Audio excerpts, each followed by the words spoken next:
আসসালামু আলাইকুম। সবাই কেমন আছেন? আশা করি ভালো আছেন। এই যে দেখো আমি কিছুক্ষণ আগে না মানে ভাঙে শুয়েছিলাম। নাই। আমাদের এখানে প্রচুর বৃষ্টি হচ্ছিল। তো ঘুম থেকে উঠে পরে পাখির খাঁচার সামনে আসার পরে দেখি ৩ টা ডিম পাড়ছে। মানে সবসময় ১ টা ২ টা করে পারতো, আগে পরে পারতো। কিন্তু আজকে একসাথে ৩ টা পারছে। ফার্স্টে ভাবছিলাম যে না, আমার হয়তো নতুন গুলাতে পারছে না। আমার আগে ৩ টা ছিল, ওই ৩ টাইতে পারে। আর এই যে একজন দেখেন, কে কই যাচ্ছিস মানে তুই? মনে হ্যাঁ? হচ্ছে কি মুরগি। ওই যে এই একটা পাখি ভুলেই গেছে যে পাখিও একজন।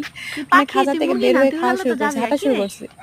ঠিক আছে? এমনভাবে হাঁটছে না এদিকে আয়। মুরগির ছাও। ঠিক আছে? আমার খুব হাসি পাচ্ছে ওখানে। এদিকে। তো আমি নিয়ে আসলাম। তো দেখেন ওরা মূলত পাগল মাটি ছাগল মুরগির খাচ্ছে। মতন খাইতাছে। তুই কি ওখানে এসে মুরগি? মাটি খাচ্ছে। হ্যাঁ? ঠিক আছে? খাঁচা থেকে বের হয়ে উড়াল দেয় নাই? দেখেন বসে কি দিছে। হয়। ২ টাই খাচ্ছে। এখানে আমার একটা মুরগি আছে।